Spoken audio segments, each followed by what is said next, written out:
Isinilang si Renato na puno ng pag-aaruga at pagmamahal ng mga magulang at lahat ng mga nakapaligid sa kanya. Subalit nagbago ang lahat ng yon nang siya ay tumungtong sa ika-7 niyang kaarawan. Sapagkat may kaya sila noon sa buhay, isang magarbong selebrasyon ang ginanap sa kanilang compound, pero naging mitya din ito kung bakit namatay ang kanyang mga magulang. Nabaril sina Ginoong Edgar pati si Ginang Claire na mga magulang ni Renato. At huli na nang maisugod ang mga to sa ospital. Dead on arrival na sila. Nahuli ang gunman at nakulong, pero kahit nakamit ng pamilya ni Renato ang hustisya, ay hindi pa rin doon natapos ang lahat. Nagtuloy-tuloy na ang kamalasan sa buhay niya. Inagaw ng mga sakim niyang kamag-anak ang mga ari-ariang para sa kanya. Itinakwil din siya ng mga magulang ng kanyang tatay Edgar sapagkat siya ang sinisisi ng mga ito sa pagkamatay ng kanyang mga magulang. Dahil wala na ring magulang ang kanyang ina na balak niya sanang takbuhan, ay humantong siya sa bahay ampunan sa edad na 10 taon. Sa 1 taon niyang pamamalagi sa bahay ampunan, ay sa wakas, nakahanap din siya ng isang pamilyang kukup-kup sa kanya. Ang mag-asawang gloryoso na sina Mr. Alvin at Mrs. Sara. Nagkamali siya ng pag-aakala na magiging masaya ang buhay niya sa poder ng mga gloryoso. Simula pa lang pala to ng kalbaryo sa buhay niya. Naging tagasalo siya ng bugbog at pananakit ni Mr. Alvin na isa pa lang sadista. At dahil sa wala naman siyang ibang malapitan, kaya hindi niya rin magawang humingi ng tulong sa iba kahit gustuhin man niya. Natatakot din siyang maglayas at bumalik sa bahay ampunan, kaya nagtiis na lang siya.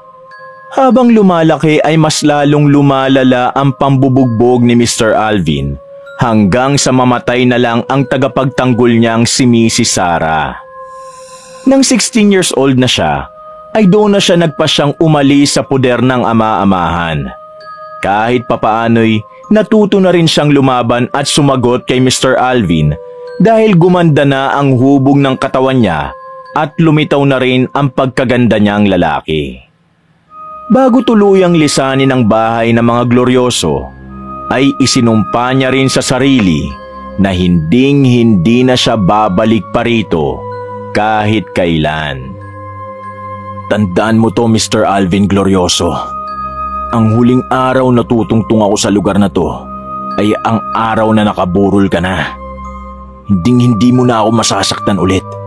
Dahil sa oras na gawin mo pa ulit yun, sinisiguro ko sa'yo na yun na ang huling pananakit mo sa akin. Nagdaan ang mga taon na habang mag-isang nakikipagsapalaran sa buhay, halos lahat ng klase ng paraan ay sinubukan at ginawa ni Renato para lang makasurvive. Sa murang edad ay naging laman kaagad siya ng lansangan at nakilala rin bilang sanggano sa edad na 18. Pagsusugal, pag-inom ng iba't ibang klase ng alak, pagnanakaw, pagbebenta o paggamit ng ilegal na droga at paggawa ng iba't ibang uri ng mga ilegal na gawain ang natutunan ng binata habang laman siya ng lansangan. At sa tulong ng mga nakilala niya na sina Egoy at Kidlat, ay mabilis siyang nakipagsabayan sa lahat. Ito lang ang naisip niyang paraan para maitawid ang pang-araw-araw niyang pamumuhay na mag-isa. Wala rin naman kasi siyang ibang pagpipilian sapagkat sa mundong ito ay ang paggawa ng ganitong bagay ang pinakamabisang paraan para madaling kumita at makasurvive sa hamon ng buhay. Minsan na rin siyang nagtrabaho sa bahay aliwan pero hindi niya nagustuhan ang kalakaran kaya umalis din siya kaagad at bumalik na lang sa pagiging kargador. Ganon man ang kanyang dinaranas ay hindi pa rin nawala sa isip ng binata ang mangarap ng magandang buhay. Sa tuwing natutulog siya sa ilalim ng tulay kung saan naging tahanan niya ng ilang taon, ay palagi niyang naiisip na ano nga kaya ang kinabukasan niya kung buhay pa rin ang tatay Edgar at nanay Claire niya. Dahil sa gusto na rin niya ng pagbabago sa buhay, Nang makilala niya si Mamang Alberta na isang matabang bakla na nag-offer sa kanya ng magandang kinabukasan, grinab niya kaagad ang pagkakataon para na rin makaalis sa kinasasadlakang buhay. Nakilala ni Renato si Mamang Alberta sa pamilihan nung kasalukuyan silang nagde-deliver ng mga bigas. Naging magkaibigan sila hanggang sa magkakilala na nga ng lubos. Mabuti na lang din ay hindi mapagsamantalang tao si Mamang Alberta, kaya nagustuhan din ng gwapong binata ang pakikipagkaibigan dito. Alam mo, Nato, maniwala ka sa akin. Gwapo ka, maganda ang katawan at matangkad. Yang beauty mo hindi lang pampalengke. Kung okay lang sa'yo, ihahanap kita ng trabaho. Kung offeran mo ako ng trabaho, Mamang, mas maigi sana kung marangal. Yung may pagmamalaki ko balang araw kung sakaling magkakapamilya ako. Minsan na ako nagtrabaho sa mga bahay aliwan at hindi ko natipuhan. Kaya kung maaari sana, maayos na trabaho. Ikaw naman, Nato. Ang tagal-tagal na natin magkakilala. Ngayon mo pa ako pag-iisipan ng ganyan? Sabi ko naman sa'yo, di ba? Maayos na trabaho to. Yung kaibigan ko kasi naghahanap doon sa outlet niya ng salesman. I-try mo yun. Magpasa ka sa akin ng biodata at ako nang bahala na magbigay sa kakilala ko. Talaga ba, Mamang? Mukhang maganda nga yan ang kaso, hindi naman ako nakatapos na high school pwede ba ako ron? Oo naman, no. Hindi naman kailangan nakagraduate ka para makapagtinda. Para ka lang nasa palengke pero ang kaibahan lang, naka-aircon kayo ron at magandang bigayan. Saka hindi ganun kabigat ang trabaho. Kaya bukas kukunin ko ang biodata mo, ha? Sayang din yun. Kung gusto mo talaga ng pagbabago sa sarili mo, simulan mo sa bagay na yun. Thank you, Mamang. Kung babae ka lang at magka-age tayo, baka inasawa na kita Tila kinilig naman ng matabang bakla, pero alam niya rin naman sa sarili na biro lang ito ng gwapong binata. Pagkatapos ng saglit nilang pag-uusap, ay nagpaalam na nga si Mamang Alberta habang siya naman ay nagpatuloy sa pagtatrabaho.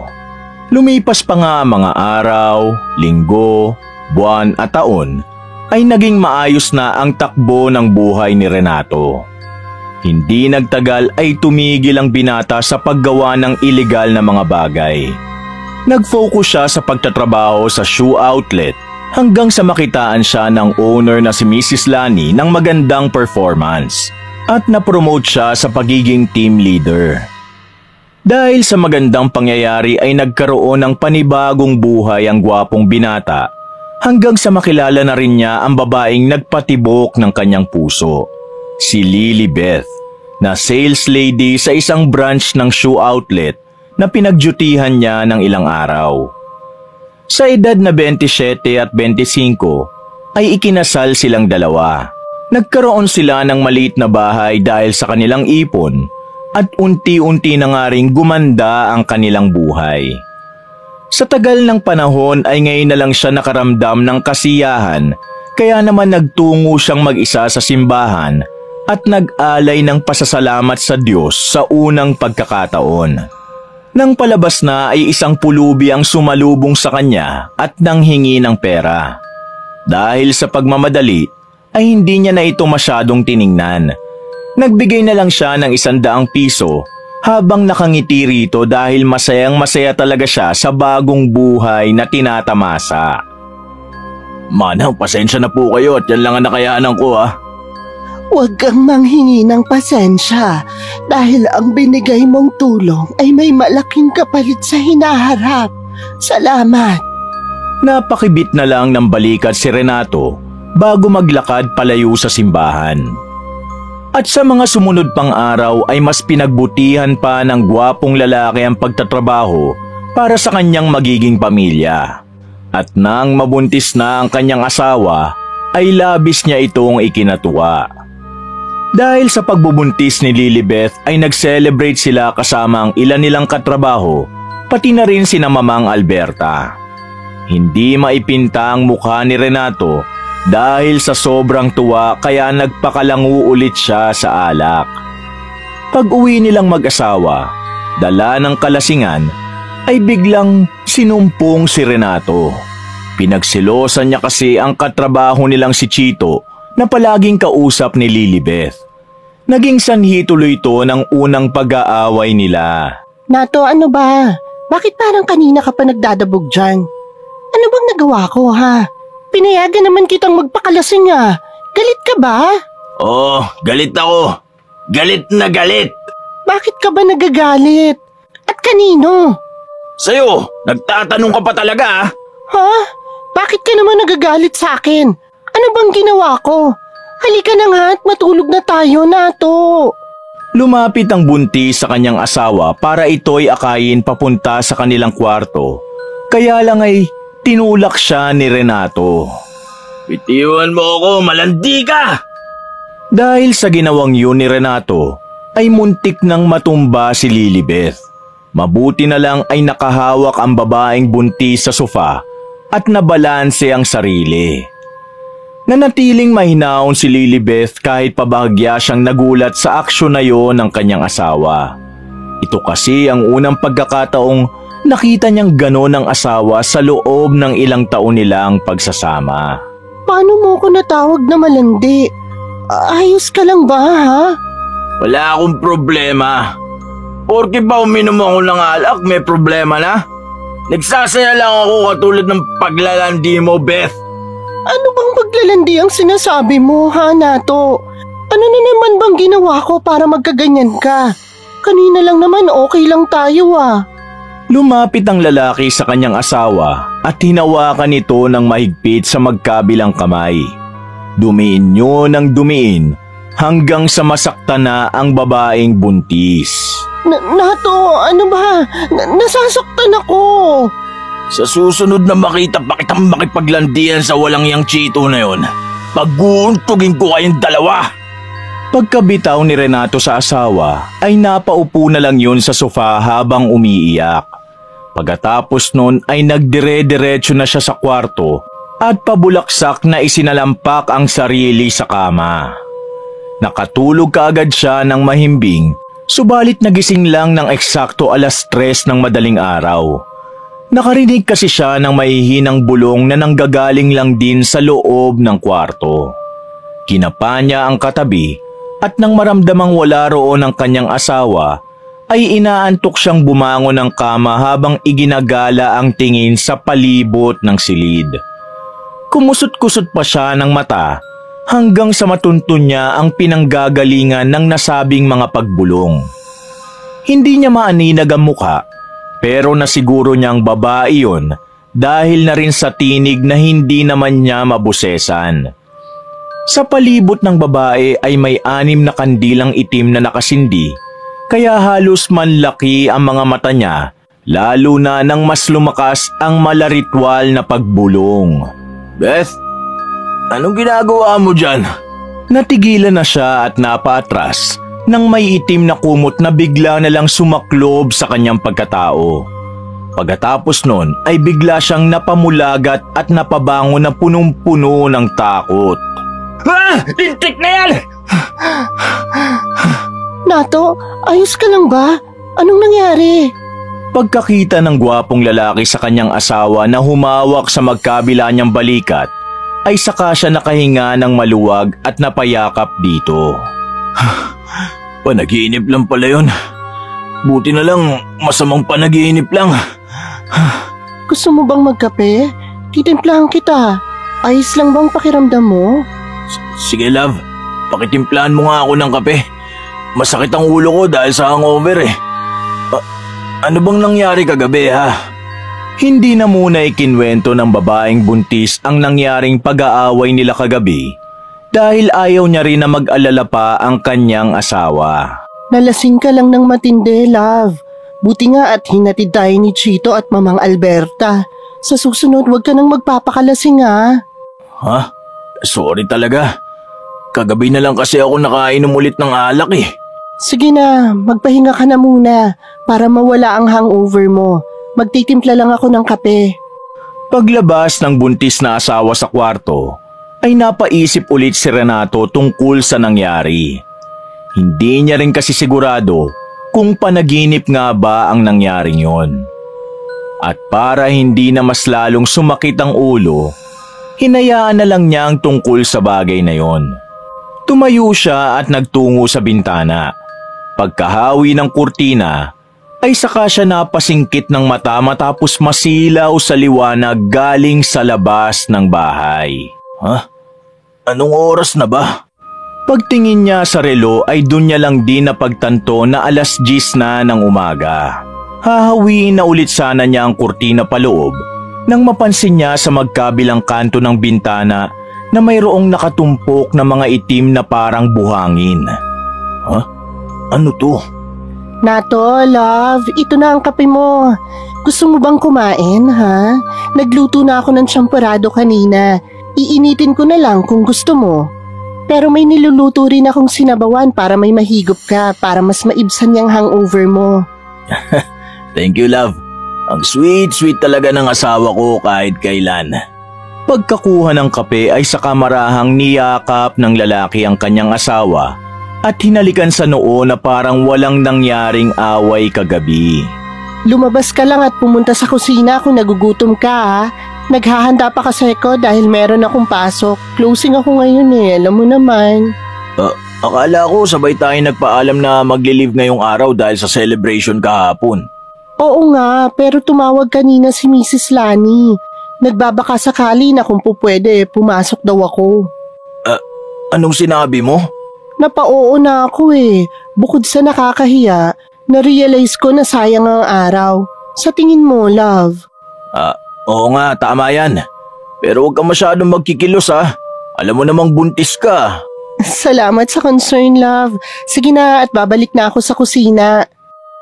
Paglabas ng asawang buntis, ay sinimulan na ni Renato ang paghihigop sa kape, kaya medyo naibsa ng pagkalutang ng isip niya at pananakit ng ulo.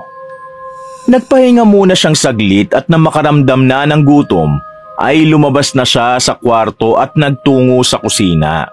Katatapos lang ni Lilibeth na maligo at hinintay na lang niya ang asawang makapagbihis at sabay na silang nananghalian. Makalipas ang ilang minuto, ay inihatid niya na sa sakayan si Lilibeth. Kadalasan kasi ay palagi silang nakamotor, pero ngayon ay nag-commute muna sila dahil bukod sa buntis ang babae, ay medyo masakit pa rin ang ulo ni Renato. Nang makasakay na ng jeep si Lilibeth, ay kaagad umuwi ng bahay ang lalaki. Nag-ayos muna ng kusina si Renato bago magtungo sa kanilang kwarto at matulog ulit. Dahil sa hangover ay nakatulog din kaagad siya ng mahimbing at muling nanaginip. May isang matandang babaeng nakatayo sa isang mayabong na puno na tila nalalagas ang mga dahon. Nakabelong itim at may hawak itong tungkod na kasing laki niya rin. Nang bumaling ng tingin si Renato sa mukha ng matandang ginang, ay doon niya naaninag ang kulubot nitong mukha. Mapuputing buhok, nangingitim ang ilalim na mga matang mabagsik kung makatingin. Seryoso tong nakatingin sa kanya habang naglalakad palapit. Ha? Sino ka? Hindi umimik ang misteryosong matandang babae. Patuloy lang tong naglakad ng marahan palapit sa kinaroroonan niya at ang mayabong na puno naman sa likuran nito ay patuloy pa rin na naglalaglaga ng mga dahon. Sinubukang umatras ng gwapong binata pero gano'n na lang ang gulat niya nang hindi siya makagalaw. Nakaramdam siya ng pagkataranta hanggang sa unti-unti nang sumilay ang takot sa kanyang pagkatao. Simula sa talampakan, paakyat sa tuhod, na nagpaikot-ikot pa sa tiyan niya bago bumulusok patungo sa kanyang puso. Kumabog ng malakas at mabilis ang kanyang dibdib na parang may nagkakarerang mga maliliit na daga dito na gustong makalabas sa kanyang pagkatao. Napahawak siya ron habang nakatingin sa misteryosong matandang babae na marahang naglalakad palapit sa kanya. Nang umabot na sa kanyang batok ang tensyon, ay mas lalo siyang namanhid at hindi nakakilos. Ramdam na rin ni Renato ang pananayo ng mga balahibo niya sa katawan dahilan para mas lalo siyang manghina. Please, huwag ka lalapit! Sino ka ba kasi? Ano bang ginagawa ko sa lugar na to? Nang nasa tapat na niya ang matandang ginang, ay naestatwa na siya ng tuluyan. Wala na rin siyang ibang naririnig kundi ang malakas at mabilis na pagtibok ng kanyang puso. Tumitig naman sa kanya ng matalim ang kaharap habang sinusuri ang buo niyang pagkatao. Parang awa mo na! Huwag mo akong sasaktan! Bantayan mo ang asawa mo at mag-iingat ka. Ingatan mo ang sarili mo na mahulog ulit sa dating bangin na kinalalagyan mo. Pagkatapos sabihin niyo ng misteryosong matandang babae, ay saka siya nito itinulak ng ubod lakas, dahilan para mapabangon siya mula sa kamang kinahihigaan. Dinig na dinig pa rin ni Renato ang malakas at mabilis na pagkabog ng kanyang puso, kaya napahawak siya sa parting yon. Pawis na pawis din siya, kaya kaagad siyang nagubad ng damit at ipinunas yon sa sarili. Paglabas ng kwarto ay tumingin kaagad siya sa orasan, kaya napakunot siya ng noo matapos makita ang oras. 6:00 na pala ng gabi. Napahaba pala ang tulog ko. Ay, makapagsaing at makapagluto na nga muna ng ulam para may makain ang asawa ko pag uwi. Mabilis na lumipas ang oras. Kinaligtaan na lang din kaagad ni Renato ang tungkol sa panaginip kanina. At kahit inaantok na'y naghintay pa rin sa asawa. 10:00 na ng gabi, kaya medyo nag-aalala rin siya dahil ngayon lang uuwi si Lilibeth ng ganong oras na walang kasabay. Habang naghihintay sa labas ng bahay, ay panay-panay ang tingin niya sa orasan hanggang sa makakita ng motorsiklong dumating. Nang huminto yun sa tapat ng bahay, ay gano'n na lang ang gulat niya pagkakita kay Lilibeth na nakaangka sa katrabaho nilang si Chito. Uminit ang pisngi at batok niya na tila nakaramdam ng pagsiselos. Kaya habang nilalapitan ng dalawa, ay kitang-kita sa ekspresyon ng mukha niya ang pagkainis. Oh love, bakit nandito ka pa sa labas? Uy pre, hinatid ko na tong asawa mo ha. Kaya nga imbis na magpasundo sa akin. Hindi na kita inabala nato kasi naisip kong pagod ka. At saka kalapit lang natin ang barangay si Chito kaya sa kanya na ako sumabay. Total, pareho naman kaming closing. Sige paring Nato, Maring Beth. Una na ako sa inyo ha. Salamat Chito ha. Hindi naman na umimik si Renato pero ramdam ang pagkainis niya habang pinagmamasdan ang papalayong si Chito. Pagpasok nila sa loob ng bahay, hindi pa rin siya kumikibo kaya hinayaan na lang muna siya ni Lilibeth. Nang matutulog na sila pareho, ay doon lang kumibo ang babaeng buntis para mawala na ang namumuong tensyon sa pagitan nilang mag-asawa. Love, gising ka pa? Oo. Nararamdaman kong naiinis ka eh. Huwag naman natin hayaan na makatulugan natin pareho na meron tayong sama ng loob. Huwag mo nang pagselosan si Chito. Alam mo namang matagal na kami magkakilala, di ba? Alam ko naman yun, pero hindi ko maiwasan eh. Para wala na lang tayong pag-aawayan, sisikapin kong umiwas sa kanya paunti-unti. Okay na ba yon? Humarap sila sa isa't isa at nagngitian. Pagkatapos na sabay na sumang-ayon, ay saka sila naghalikan, senyales na okay na ang lahat. Matapos muling magkaintindihan, ay nakatulog nga ng maayos ang mag-asawa pero hindi pa rin nawala ang hinala ni Renato na pinagtataksilan siya ni Lilibeth. Bigla na lang kasing naisip ng lalaki ang tungkol sa panaginip niya na tila mayroong koneksyon kay Lilibeth at Chito. Bantayan mo ang asawa mo at mag-iingat ka. Ingatan mo ang sarili mo na mahulog ulit sa dating bangin na kinalalagyan mo. Kaya sa mga sumunod pang araw at linggo, ay minatyagan niya ang kilos ng asawa at ng katrabaho. Dahil na rin sa pagkaparanoid niya tungkol sa bagay na yon, ay hindi niya napigilan ang sariling muling bumalik sa paggamit ng ipinagbabawal na gamot. Mas lalo tuloy siyang naging tamang hinala. At nang minsang nag-roving siya sa shoe outlet na pinagtatrabahuhan ng asawa, ay nakita niyang nagkakasiyahan sina Lilibeth at Chito, kaya nagalit siya ng husto. Pag-uwi nila ng bahay, ay pinagtalunan na naman nila ang tungkol sa bagay na yun. Nato, ano na naman ba ang ikinakagalit mo, ha? Akala ko ba okay na?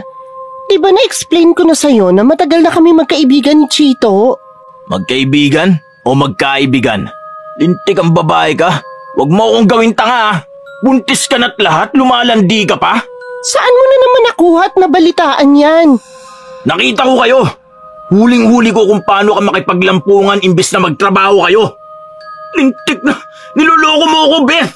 Niloloko mo ako. Napaparanoid ka na naman. Umamin ka nga. Gumagamit ka na naman ba ng drugs na to? Huwag mong ibato sa akin ang usapan. Ikaw, kayo ng kalaguyo mo si Chito ang topic natin dito. Mga walang iya kayo. Para-parapan nyo na akong ginagago. Napabuntong hininga na lang ang asawa niyang buntis at ikinalma ang sarili para magkaintindihan sila. Pagkatapos ay nilapitan niya ang asawa para pakalmahin dahil namumula na ang mukha nito at halata sa ekspresyon ng mukha ang matinding galit. Love, Nato, please naman, paniwalaan mo ko. Ano bang gusto mong gawin ko, ha? Buntis na ako, mag-asawa na tayo. At nagtatrabaho tayo pareho sa iisang kumpanya. Kung ano man yung gumugulo sa utak mo, hindi yan totoo. Natigilan na ang babaeng buntis sa pagsasalita sapagkat bigla na lang siyang sinampal ni Renato. Sa lakas ng pagkakasampal, ay tumama ang ulo ni Lilibeth sa dingding at pagkatapos nun ay bigla siyang napaupo sa sahig dahil sa takot. Pareho silang nabigla sa pangyayari. Natulala lang si Renato habang nakatingin sa asawang hindi rin makapaniwala sa kanyang ginawa. Hindi ko sinasadya, love. Naudlot ang sasabihin pa ng lalaki sapagkat nakita niyang biglang namutla ang mukha ng asawang buntis habang nakahawak sa tiyan nito. Anong nangyayari? Ang baby natin! Nang makita ni Renato na tumatagas ang dugo sa hita ng kanyang asawa, ay para siyang nahimasmasan at nagising sa katotohanan. Kabado niyang binuhat ang asawang sumisigaw at nahihirapan sa sakit. Saka dali-daling dinala sa ospital para maipatingin kung ano ang nangyari. Dahil sa nangyari ay sa ospital na nga sila natulog. Kinabukasan ay idineklara nga na nakunan o nalaglagan ng sanggol si Lilibeth, kaya sobra-sobra ang pagsisisi ni Renato. Beth, love, sorry sa ginawa ko. Hindi ko intensyon na patayin ang anak natin. Patawarin mo ako. Patawarin mo ako. Hindi naman umimik si Lilibeth. Sinagot niya lang ng yakap ang asawa habang tumutulo rin ng luha. Masakit man sa kanya ay tinanggap niya pa rin dahil mahal niya ang lalaki. Ilang araw ang nagdaan. Nang makalabas na sila sa ospital, ay nangako si Renato sa sarili na hinding-hindi na siya ulit gagamit ng ipinagbabawal na gamot para maiwasan ang pagiging paranoid na niloloko siya ng kanyang asawa. Subalit ang pangakong yun ni Renato ay napako. Katulad lang din ng ibang pangako. Makalipas lang ang isang buwan, ay naudyo ka na naman siyang gumamit ng ilegal na droga na sinamahan pa ng pag-inom ng alak. Dahil doon ay mas tumindi ang pagkatuliro niya at pagkatamang hinala. Kung sino-sinong lalaki na lang na makikita niyang kasama at kausap ni Lilibeth, ay palagi niyang pinaghihinala ang kalaguyo ng babae. Biyernes ng 8:30 ng gabi, dahil day off ni Renato at nagpapahinga, kaya hindi na rin nagpasundo ang kanyang asawa. Sinabi na lang ni Lilibeth na sasabay siya kay Chito pag uwi ng bahay. Pumayag naman si Renato pero dahil nakagamit ng illegal na droga at nakainom ng alak, Kaya pag-uwi ng bahay ni Lilibeth na nakaangkas kay Chito ay nagkaroon ng kaguluhan. Bigla na lang nag-hysterical ang lalaki at inundayan ng maraming sapak sa mukha si Chito na nagulat naman. Umawat ng umawat si Lilibeth hanggang sa tumulong na rin ang ibang taong opisyal na nagdatingan. Ano bang ginagawa mo? Bakit mo binanatan bigla si Chito? Ano bang nangyayari na to, ha? Galit na namumula ang mga mata ni Renato na humarap sa kanila. Nagwawala-wala pa ito at pumipigla sa mga opisyal na nakahawak na parang nawawala na sa katinuan. Iloloko niyo ang dalawa! Mga linti kayo! Mga hayop kayo! Mga hayop kayo! Mabuti na lang din ay napakalma ng mga opisyal ng barangay si Renato at hindi na rin nagsampa ng kaso si Chito, kaya naayos din ang problema. Yun nga lang ay hiyang-hiya na si Lilibeth sapagkat ang iniisip ng mga kapitbahay nilang nakarinig ay niloloko niya talaga ang asawa. Kinabukasan nang mapagtanto ni Renato ang kanyang ginawa, ay humingi na naman siya ng tawad sa asawa.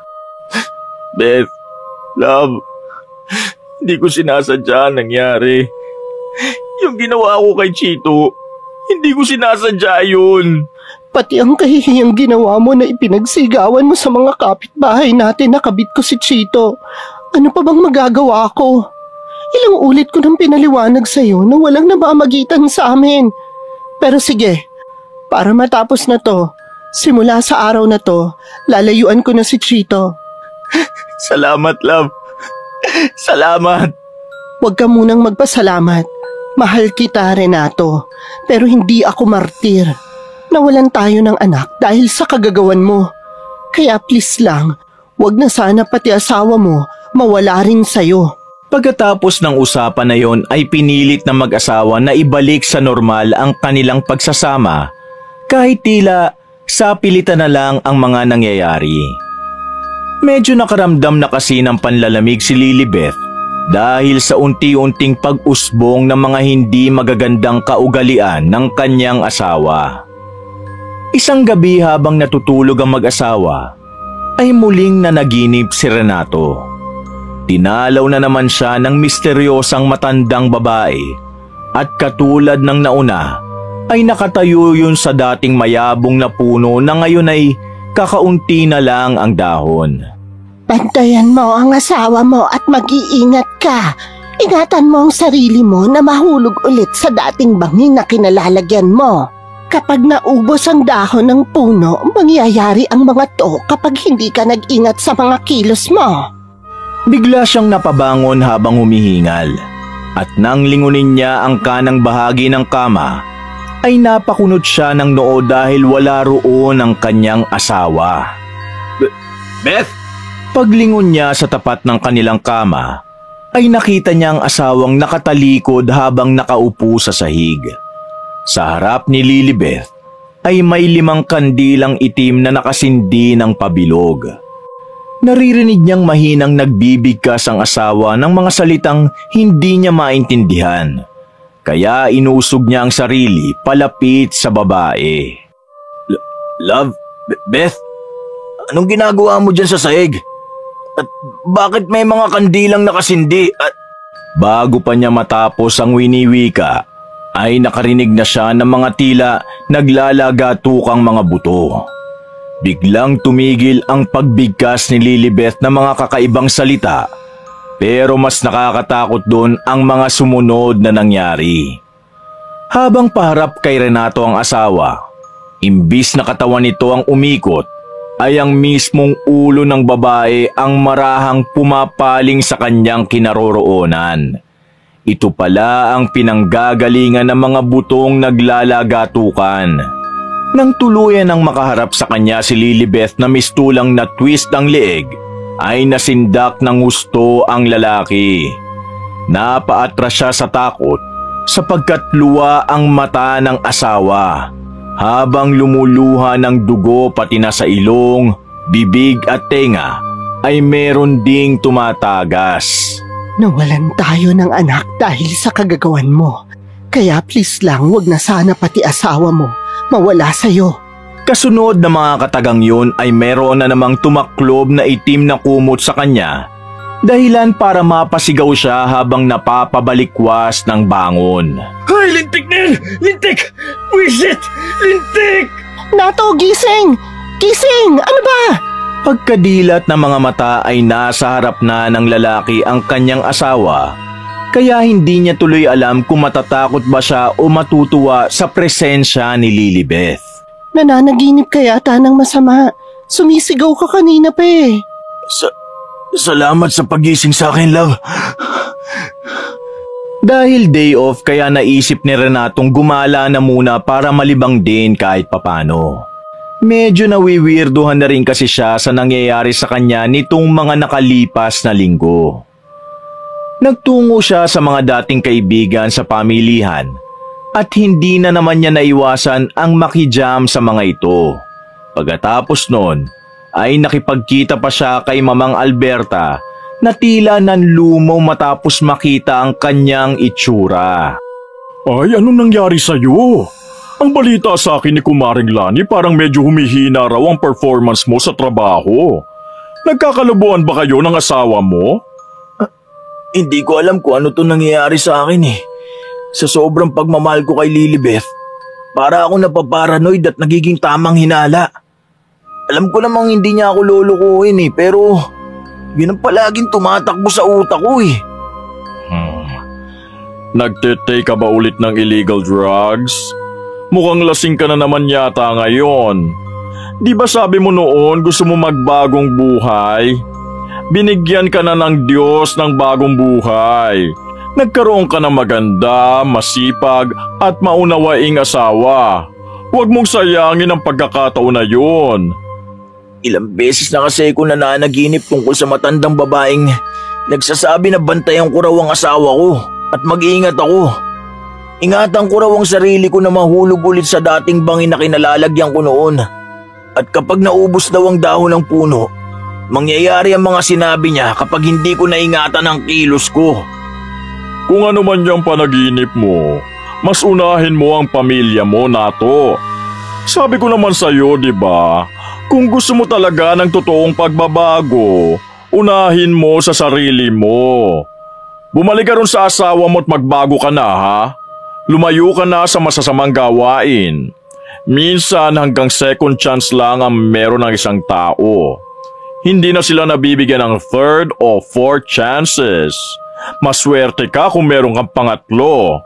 Kaya habang hindi pa huli, alam mo na ang gagawin. Tila naliwanagan naman si Renato dahil sa mga sinabing yon ni Mamang Alberta.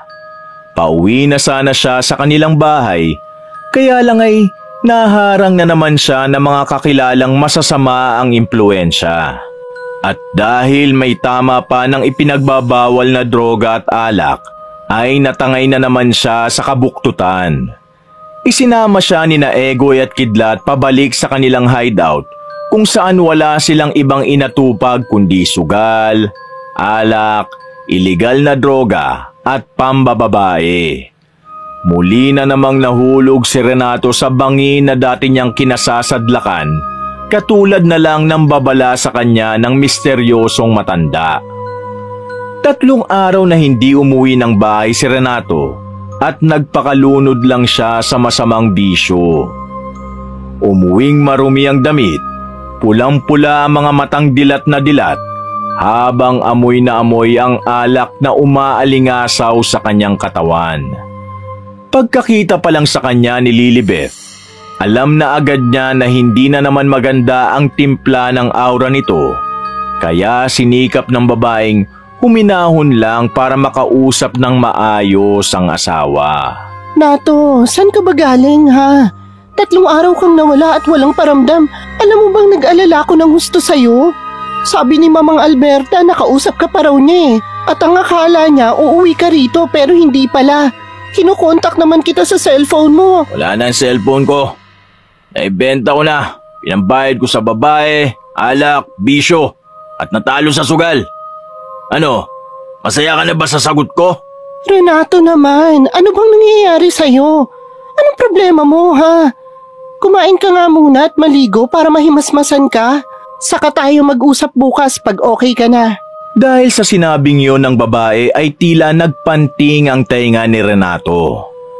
Dala na rin ng matinding tama ng pinaghalong alak at ilegal na droga, kaya hindi na rin niya nakontrol ang mga ikinikilos at sinasabi. Iba na rin ang pangunawa niya sa mga simpleng bagay, kaya ang dating sa kanya ng mga sinabi ng asawa ay masama. Anong sinabi mo? Ha? Ang tingin mo sa akin? Pabigat sa'yo at hindi makaintindi? Bakit? Malakas na ba ang loob mo dahil meron ka ng ibang lalaking ipapalit sa akin, ha? Mas mayaman ba yan? Mas pogi? O mas magaling sa kama? Isang malutong na sampal ang ipinalasap ni Lilibet sa asawa, kaya natigilan ito. At dahil nadala na rin ng galit ang lalaki, kaya hindi niya na napigilan pa ang sarili. Hindi naging kaaya-aya ang mga sumunod na nangyari. Pinaghahampas ni Renato sa mukha ang asawa, at nang makita niyang sumasalag-salag pa si Lilibet, ay tumigil siya. Bigla niya itong sinipa sa ulo hanggang sa tuluyang matumba sa sahig. Nato, ano ba? Tama na, please. Tama na tong ginagawa mo. Nasasaktan mo na ako ng gusto. Tuluyang napahagulgol si Lilibet dahil sa nangyari. Sa sobrang pagkabigla naman ni Renato, ay napatakbo na lang siya sa labas ng bahay habang umiiyak din. Hindi niya rin kasi sukat akalaing magagawa niya ang ganung bagay sa kanyang asawa. Nang makalayo na siya sa kanilang bahay, ay pansamantalang huminto ang lalaki sa isang waiting shed at doon nagpalipas ng gabi. Kinaumagahan ay hindi na naman pumasok sa trabaho si Renato dahil sa kahihiyan. Bumalik na naman siya sa masasamang impluwensyang kaibigan na sina Egoy at Kidlat at nagpakalunod na naman sa bisyo. 3 araw na naman siyang nawala at pagbalik ng bahay ay namumula na naman ang mga mata at nangangamoy alak. Sa pagkakataong yon ay kasama na niya ang 2 kaibigang masamang impluwensya sa kanya. Anong ginagawa nila rito? Sila ba yung tinutukoy ni Mamang Alberta na masamang impluwensya sa'yo? Sabi ka naman sa masamang impluensya? Ganyan na kaya ang asawa mo bago pa niya kami nakilala, ha? Hindi kita kinakausap kung sino ka man, kaya wag kang sasabat sa usapan naming mag-asawa. Ngayon, Renato, sila ba ang mga nag-iimpluwensya sa'yo na gumawa ng mga kabalbalan, ha? Ba't ka ba nagpapapaniwala sa sinasabi ng dambuhalang bakla na yon, ha? Kaibigan ko si Egoy at Kidlat. Noong ko pa sila kasama sa hirap at ginawa. Sila ang tumulong sa akin at hindi nila ako iniiwan. Nato, nakikita mo bang sarili mo ngayon, ha? Hindi ka nila tinutulungan. Ginagamit ka nila para sa bisyo. Gumising ka na sa katotohanan. Dahil sa mga taong yan, pati si Mamang Alberta na tumutulong sa'yo noon at ako na asawa mo, nagagawa mo ng saktan, emotionally at physically. Please naman, Nato. Bakit hindi mo ako kausapin ng maayos para naman malaman natin at masolusyonan kung anong problema mo, di ba?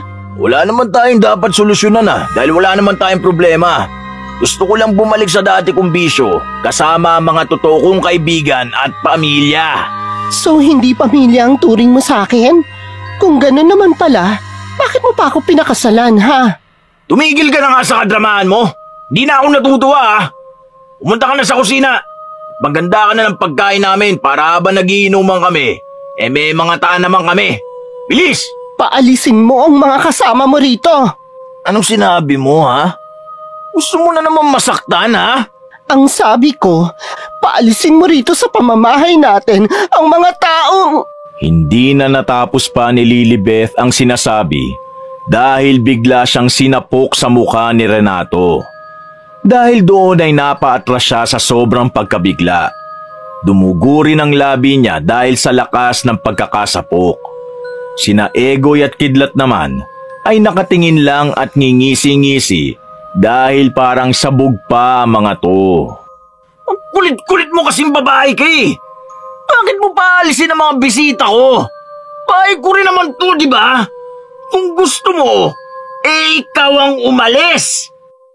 Sinundan pa niya ng paulit-ulit na pagsapok sa ulo si Lilibeth, hanggang sa tumakbo na lang ang babae papunta sa kanyang kwarto habang umiiyak sa sobrang pagtitimpi. Narinig pa niyang nagtatawanan sina Egoy at Kidlat habang ang asawa niya ay naghuhumiyaw din sa tuwa na halatang bangag na bangag. Yan, mabuti yan! Magtago ka lang dyan sa kwarto at wag na wag kang lalabas hanggat di ko sinasabi, ha? Pag-iinom kami rito hanggang gusto namin. At kahit anong gawin ko sa pamamahay ko, wala kang pakialam! Pagkatapos sabihin yon ay nagpakasaya na ng husto si Renato kasama mga kaibigan niya. Nang bumaba na ang tama ng iligal na droga, ay saka na sa pool ng alak ang magkakaibigan. Nalasing nga sila at nakatulog sa sala nang hindi na rin nila namamalayan. Napahimbing ang tulog nila hanggang sa may kung anong malamig at mabigat na puwersang biglang gumising kay Renato. Napabangon siya mula sa sofang kinahihigaan at pinagmasdan ang dalawang kaibigang nahihimbing din sa pagtulog. Si Egoy ay nakasalampak lang sa isa pang sofa, habang si Kidlat naman ay nakatihaya sa sahig at kumakamot-kamot pa sa tiyan nito habang natutulog. Napakakalat ng sala. Ang mga bote ng alak na pinag-inuman nila ay kung saan-saan lang nakalagay. May natapon pa sa sofa pero hindi niya to pinansin dahil wala siyang pakialam dito. Pati ang mga piraso ng chichirya na nilalanggam na ay hindi niya na rin pinansin. Hinawi niya lang ang plastik na nasa bandang paanan para mas maging komportable. Pagtingin niya sa orasan ay eksaktong 3:00 na ng madaling araw, kaya bumalik siya sa paghiga para ipagpatuloy ang pagtulog. Pero naramdaman na naman niya ang malamig at mabigat na puwersa. Nakarinig din siya ng kakaibang mga boses na nanggagaling sa silid nilang mag-asawa. Gising pa si Lilibeth? Maraan siyang naglakad papunta sa kwarto nila at habang palapit ng palapit ay palakas din ng palakas ang mga pagbulong na naririnig niya. Kahit malinaw niya nang naririnig ang boses, ay hindi niya naman maintindihan ang sinasabi dahil hindi pamilyar ang lengguwahe. Nang nasa tapat na siya ng nakasarang pinto, ay mas lalong lumamig ang kanyang pakiramdam at mas lalo ring bumigat ang presensya ng kapaligiran. Napayakap sa sarili ang lalaki habang pinakikinggan ang kanyang asawa mula sa loob ng silid na tila nagbibigkas ng orasyon. Presensya deducta tenebrarum circumstant, odi voce meam, ut maledictio tribuatur efficace. Nang mas malinaw na marinig yun ni Renato, ay para bang may kung anong kakaibang puwersa na biglang kumurot sa kanyang puso. Mabilis na nagtayuan ang mga balahibo niya sa katawan, kaya mas lalong napahigpit ang yakap niya sa sarili. Anong pinagsasasabi at pinaggagawa ng asawa ko? Maledico viro meo pessimo in nomine Caeli et Terrae, oro ut fiat, ut electio fiat. Ang matinding lamig na nararamdaman niya ay biglang nawala. Napalitan to ng kakaibang init na dahilan para manuyo ang kanyang lalamunan. Kaya makailang ulit siyang napalunok ng laway. Iuro hodi Renato, quotis vitia comitit, avarus erit sanguini circumstantium, non satiabitur fames eos, donec gustaverit salsum humanum sanguinem, esuriat vitam donex non mutatur in aeternum. Pagkarinig sa kanyang pangalan, ay hindi na nakapagpigil pa si Renato. Puwersahan niyang binuksan ang pinto hanggang sa tumambad sa kanyang paningin si Lilibeth na hubot-hubad. Nakaupo ang asawa sa gitna ng nakapabilog na mga itim na kandilang nakasindi. Nakita niya rin na may sariwang dugo sa magkabilang palad nito. Ano tong ginagawa mo, Beth? Hindi umimik ang babae. Tumitiglan to ng matalim sa kanyang asawa hanggang sa maramdaman na nga ni Renato na tila may kakaibang nangyayari sa kanyang katawan. Uminit ng uminit ang kanyang pakiramdam. Biglang naglabasan ang matataba niyang ugat sa buong katawan at nang makita niya ang mga ito ay bigla siyang nahintakutan. Narinig niya ang malakas na tibok ng kanyang puso at ang bawat aspeto sa bahagi ng kanyang katawan. Naramdaman niya ang matinding pagbabago, lalo na nang ang kanyang mga pangil ay unti-unting umusbong at mas humaba. Hindi niya maintindihan pero para siyang init na init at uhaw na uhaw hanggang sa bigla na lang siyang mapaluhod dahil para na siyang napapaso at nasusunog sa sobrang init ng pakiramdam. Ano tong ginawa mo sa akin? Aray ko, ngapde! Ang init ng pakiramdam ko! Nakakapaso, Beth! Naglupasay si Renato sa sahig na parang bulating binudbura ng asin. Pakiwari niya ay parang napupunit at hinahati ang katawan niya sa sobrang sakit at init. Pakiusap, Beth! Tama na! Tama na ang sakit! Ang init! Aray! Hindi umimik si Lilibeth. Naglakad lang to palapit sa kanya hanggang sa unti-unti nang magdilim ang kanyang paningin at tuluyang mawala ng malay tao. Pagkagising kinaumagahan, ay naabutan na lang ni Renato ang sariling nakahiga na sa sofa. Wala siyang maalala sa nangyari kagabi, kaya napahawak lang siya sa ulo hanggang mapansin na mayroon siyang mantsa ng dugo sa bibig at mga daliri. Anong nangyari? Pagkagala niya ng tingin sa buong sala, ay ganun na lang ang gulat niya dahil wala ng kalat. Malinis na ang lahat. Maliban na lang sa natutulog na si Kidlat na nakasalampak pa rin sa sahig malapit sa kanya habang kumakamot-kamot pa ng tiyan. Marahang bumangon si Renato at saglit na napahawak sa ulo dahil sa sobrang sakit nito. Nang makaamoy ng mabangong pagkain sa kusina, ay saka siya tumayo at naglakad papunta ron hanggang sa makita nga niya si Lilibeth na nagluluto ng agahan. Nakagayak na ng pangtrabaho ang babae at tinatapos na lang ang pagluluto. Hindi siya umimik. Nagtungo lang siya sa banyo at naghilamos ng muka. Inalis na rin niya ang ilang mantsa ng dugo sa bibig at mga daliri bago lumabas. Pagkatapos ay umupo siya sa tapat ng lamesa habang napapahawak sa masakit na ulo. Uminom ka muna nitong kapeng tinimpla ko para mawala yung hangover mo. Pagkatapos kumain na rin kayo ng mga kasama mo kung nagugutom kayo. Kailangan ko nang pumasok sa trabaho eh. Hindi ulit umimik ang lalaki. Marahan at nahihiya niya lang kinuha ang kape, saka ininom ito. Pagkatapos ay muling pinagmasdan ng kanyang asawa na paalis na. Pilit niya ring inaalala ang mga nangyari, pero ang huling natatandaan niya lang ay ang nasaktan na naman niya si Lilibeth, kaya natapik niya ang noo. Hinabol niya ang asawa hanggang sa labas ng bahay, kaya lang ay nakaalis na ito. Pagbalik sa loob ng bahay ay sinipa-sipa ng mahina sa hita si Kidlat hanggang sa magising ito. Uy, Ugok, bangon na dyan. Mag-almusal tayo. Di ba naman yan, pare? Natutulog pa ako eh. Hayaan mo muna ako matulog ha.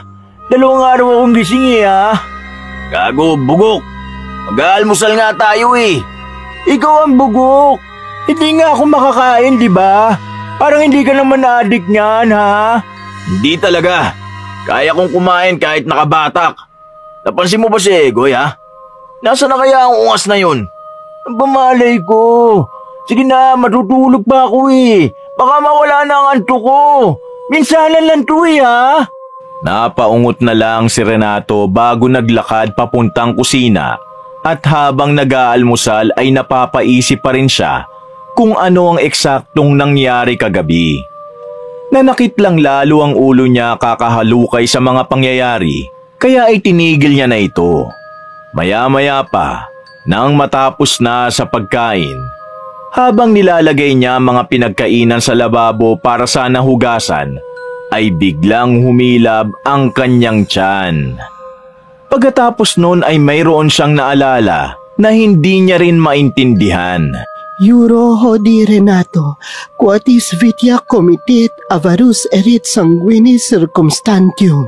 Natigilan siya at biglang napahawak sa tiyan matapos maalala yun. Ano yun? Non satiabitur fames ius, donec gustaveret salsum humanum sanguinem, esuriet vitam donec non mutuatur in eternum. Tuluyan na ngang umikot ang kanyang sikmura, kaya mabilis siyang napatakbo sa banyo. At doon sumuka ng sumuka. Lahat ng inalmusal niya ay naduwal niya lang din at kahit halos wala ng laman ng kanyang tiyan, ay patuloy pa rin siya sa pagduwal.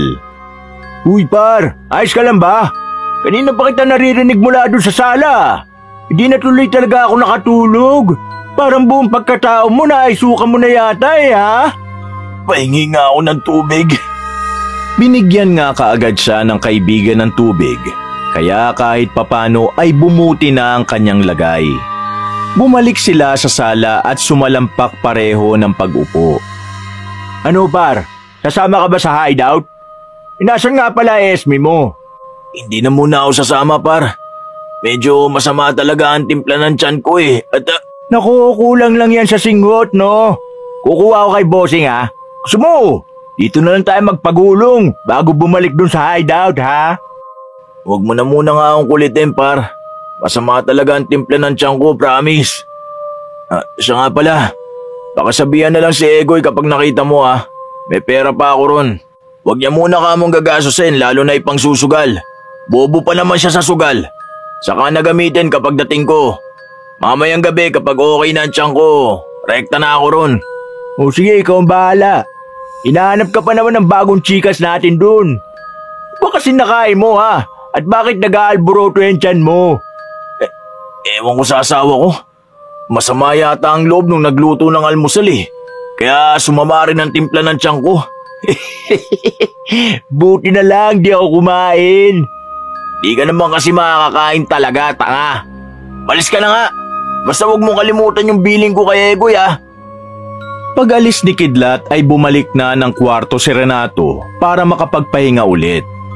Pero hindi rin siya nakatulog ng maayos dahil panay ang kalam ng kanyang sikmura. Dahil doon ay nagtungo siya sa kusina at kumain ulit ng natitirang almusal.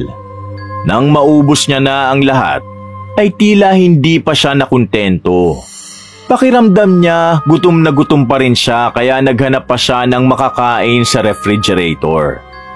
Nang iluluto niya na ang tusino, ay may bigla na naman siyang naalala na hindi rin maintindihan kung ano ang dahilan para matigilan na naman siya sa ginagawa. Euro hodi Renato, quatis vitia comitet avarus erit sanguinis circumstantium. Lintik naman talaga. Ito na naman. Ano ba kasi yun? Non satiabitur fames ius, donec gustaveret salsum humanum sanguinem, esuriet vitam donec non mutuatur in eternum. Nawala ang pangangalam ng kanyang sikmura at napalitan to ng muling paghilab ng tiyan kaya tumakbo kaagad siya sa banyo at sumuka ng sumuka. Nailuwa niya na naman ang mga kinain. Kaya nakaramdam siya ng matinding panghihina ng katawan. Lintik ka talaga, Beth. Anong ginawa mo sa akin? Uminom siya ng tubig at pagkatapos ay lumabas ng bahay para bumili ng gamot. Habang nasa butika na malapit lang sa kanila, ay nakakita siya ng ilang taong nag-uumpukan. May pinagchichismisan ng mga to tungkol sa lalaking nakitang patay kanina lang umaga. Na-describe ang lalaki na maitim, matangkad at kulot-kulot ang buhok. Ayon pa sa mga usap-usapan, ay may pagka-foreigner daw ang itsura ng lalaking namatay sa hindi kaaya-ayang paraan. Winakwak daw kasi ang tiyan at nawawala ang ilang bahagi ng laman loob. Durog din daw ang mukha na parang hinampas ng matigas na bagay, kaya hindi pa makilala kung sino ang nasabing lalaki. Nang marinig ni Renato ang tungkol sa bagay na yon, imbis na takot o mandiri, ay para pa siyang natakam at napadila ng wala sa sarili. Nang alam na naman tuloy bigla ang kanyang sikmura, kaya dali-dali siyang naglakad hanggang sa makauwi ng bahay at ininom ang gamot na pampagaling ng sikmura. Winakwak ang tiyan, mga laman loob. Naabutan na lang niya ang sarili na tumutulo na ang laway, kaya gulat niyang pinunasan ang bibig. Ano ba tong mga naiisip ko? Napahawak siya sa sikmura nang muli na naman tong kumalam. Pero hindi niya na ito masyadong pinansin sa paniniwalang mawawala rin naman kaagad, lalo na't nainuman niya na ng gamot. Itutulog ko na nga lang to. Nagtungo na nga siya sa kwarto nilang mag-asawa at pagkatapos ay pinilit na matulog hanggang sa magawa nga niya. Kaya nga lang ay bigla naman siyang dinalaw ng isa na namang panaginip. Ang misteryosang matandang babae ay nagpakita na naman sa kanya. Sa pagkakataong yun ay wala nang kahit anong dahong natitira ang dating mayabong na punong nasa likuran ng matandang babae. Binalaan na kita. Hindi mo naingatan ang sarili mo. Hinayaan mong mahulog ka ulit sa bangin na dati mong kinasadlakan. Hindi mo nabantayan ang asawa mo, kaya ngayon mararanasan mo ang sumpa ng... Bago pa matapos ng misteryosang matandang babae ang sinasabi nito, ay isang nakakikilabot na ugong na ang kanyang narinig. Sinundan niyo ng makapal na usok na bumalot sa buong paligid, kaya naglaho ng tuluyan ang kausap niya kanina, pati na rin ang punong nalagasan na mga dahon. Mula sa hindi kalayuan ay nakarinig siya ng pamilyar na boses ng lalaki, kaya tumakbo siya papunta sa kinaroroonan ng tinig. Maya-maya pa ay nakita niya na ang kaibigang si Egoy na merong kausap na tila kinatatakutan nito. Nang mapalingon sa gawin niya ang kaibigan, ay mas lalo tong nasindak at nagtatakbo. Naghumiyaw ng saklolo si Egoy hanggang sa ilang saglit pa nga ay nakita na lang niya tong nakahandusay sa sahig at wala ng buhay. Durog ang mukha na dinaganan ng may kalakihang bato. Lumuwa pa ang isang mata at gumulong malapit sa kinaroroonan niya. Mas nasindak si Renato nang makita ang tiyan ng kaibigan. Wakwak na to at nakalitaw ang mga laman loob. Putya, Egoy! Natigilan siya matapos tumagal ang titig sa sariwang dugo, wakwak na tiyan at mga lamang loob. Sa isang iglap ay nawala ang takot na nararamdaman niya at napalitan to ng pagkatakam sa karne at dugo ng kaibigan. Biglang kumalam ang kanyang sikmura, kaya hindi niya na napigil ang sariling lantakan ang bangkay ng kaibigan hanggang sa mabusog siya. Nang mapagtanto niya na punong-puno ng dugo ang kanyang bibig at mga kamay, ay bigla siyang nahintakutan sa sarili. Ano tong ginawa ko kay Egoy? Hindi totoo to! Pagtakbo niya palayo ay bigla siyang nadapa at nang bumangon ay doon niya biglang nakita ang sarili sa refleksyon ng tubig.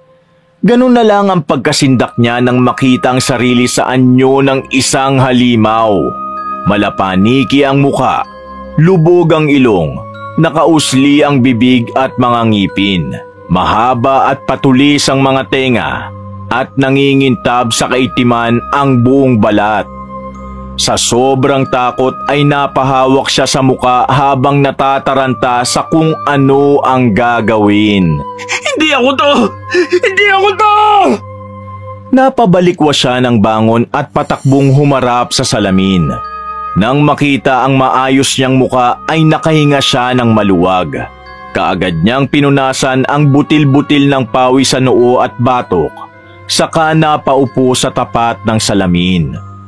Doon ay bigla niyang nakita sa ibabaw ng tukador ang pera na pinahawak niya kay Egoy. May mantsa ng mga dugo ang pera, kaya umusbong bigla ang takot sa kanyang pagkatao hanggang sa unti-unting nagsiksikan sa alaala niya ang lahat ng mga nangyari kaninang madaling araw. Nagising siya eksakto 3:00 ng madaling araw at naabutan ng asawa na tila may kung anong orasyong ginagawa. Nang matapos yun, ay naramdaman niya ang malaking pagbabago sa katawan hanggang sa mag-anyo siyang isang halimaw o mas kilala sa tawag ng mga tao na aswang. Kaagad niyang hinatak si Egoy at dinala sa kung saan at doon na nga niya isinagawa ang pagpatay dito. 3 beses niyang pinalo ng malaking bato sa ulo para hindi makasigaw at nang wala ng buhay ay saka niya winakwak ang tiyan at kinain ang mga laman loob. Halos umikot at nanlaki ang ulo niya sa mga nalaman. Hindi niya rin mapaniwalaan pero alam niya sa sarili na totoo ang mga nangyaring yun. Doon niya lang napagtanto na ang katawan na nakita kanina sa narinig niyang kwento ay ang katawan ng kaibigan niyang si Egoy na siya mismo ang pumatay. Ano tong ginawa ko? Hindi totoo to! Muling kumalam ang kanyang sikmura, kaya umusbong na naman ang takot sa kanyang puso sa pag-iisip na muli siyang matatakam sa dugo at karne ng tao. Hindi pa pwede to! Dala na rin ng takot ay umalis siya ng bahay, dala ang perang may mantsa ng dugo. Nagtungo siya sa hideout kung saan ay naabutan doon si Kidlat na tila malungkot ang mukha. Pare, mabuti at nagpunta ka rito. Nabalitaan mo na ba ang nangyari? Anong balita ba? Patay na si Egoy. Nakita siyang patay malapit sa ilog doon sa inyo. Nandun ang tiyo niya kanina. Nakumpirma kasi nakita ang tattoo niya sa likod eh. Shit! Magpagulong tayo ngayon. Nakaka-stress na itong nangyayari. Kaagad inabot ni Renato ang pera kay Kidlat na hindi na nagdalawang isip na ibili ng ilegal na droga. Mabilis na lumipas ang oras. Nang matapos na silang bumatak, ay inakala ni Renatong makokontrol niya ang sarili o mawawala ang kung anumang nangyayari sa kanyang kakaiba. Pero nang makita niyang masugatan ang daliri ni Kidlat, ay bigla na lang kumalam ang sikmura niya. Bumilis din ang tibok ng kanyang puso habang nakatitig sa dugong umaagos. Grabe ka naman kung makatingin sa dugo ko, pare. Parang gusto mo matikman na, ha? Ganun na lang ang gulat ni Kidlat nang makitang biglang sinipsip ni Renato ang dugo sa kanyang daliri.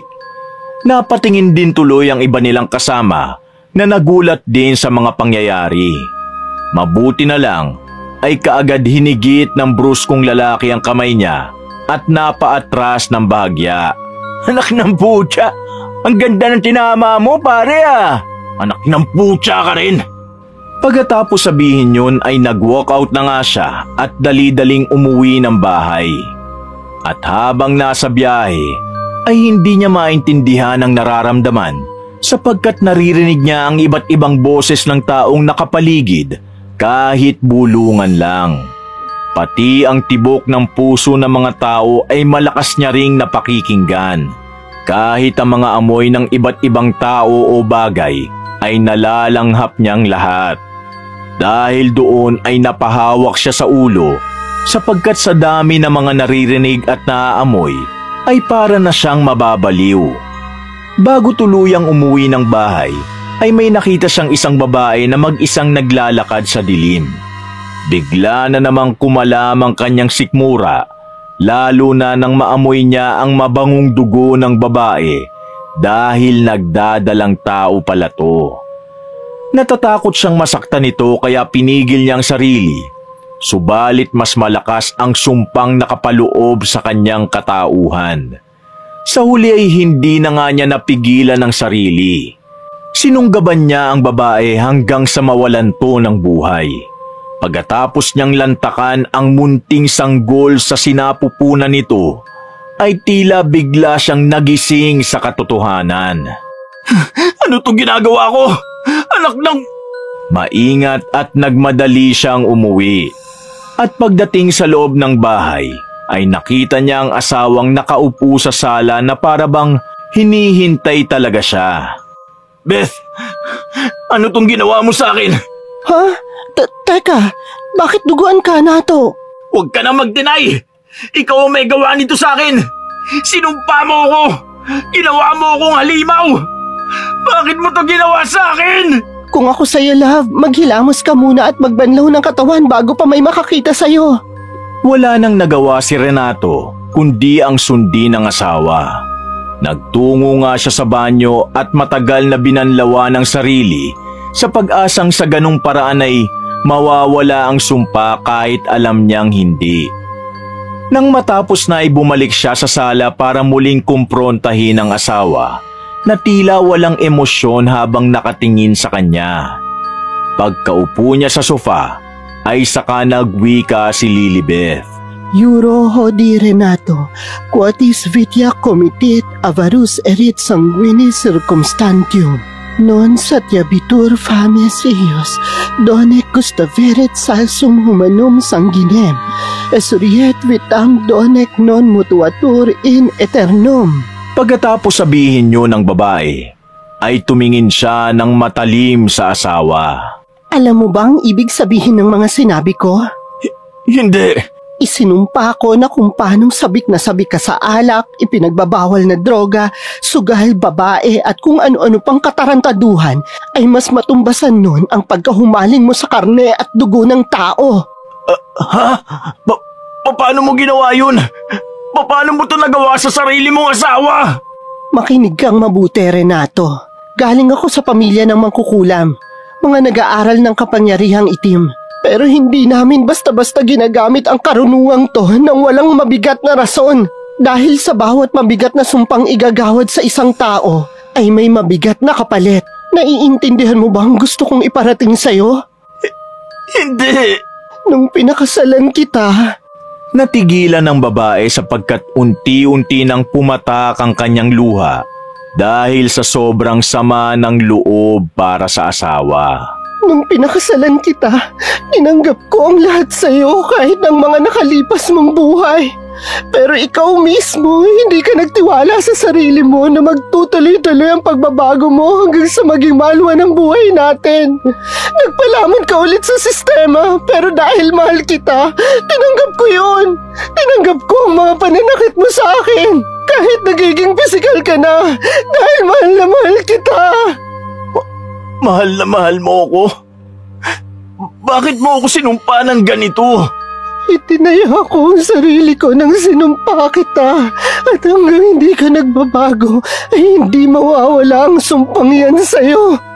Walang kahit sinong makakaalis niyan kundi ikaw. At kung hindi mo mababago ang sarili mo, para mo na rin akong pinapatay ng dahan-dahan. Dahil ito ang kaakibat ng sumpang iginawad ko sa'yo.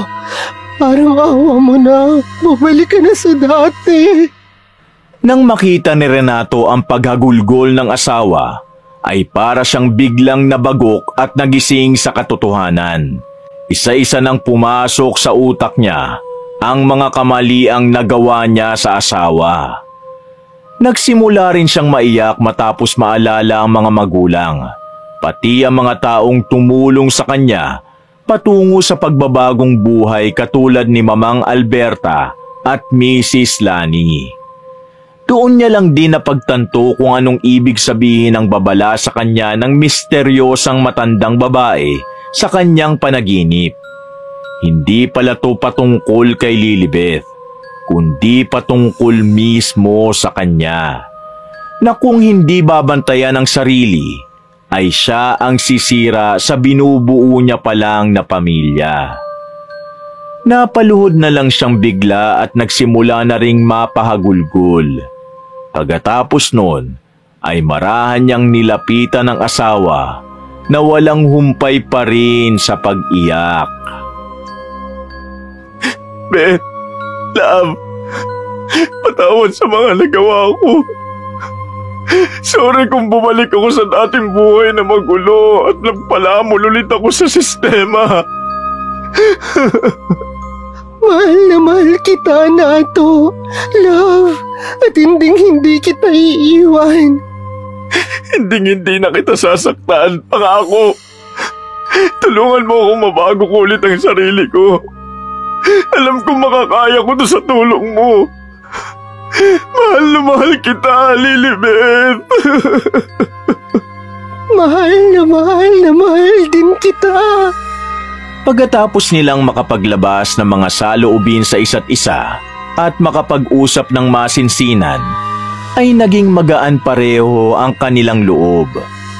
Nauwi sa pagtatalik ang dalawa hanggang sa makatulog sila ng mahimbing at walang kahit anong galit na nararamdaman sa puso.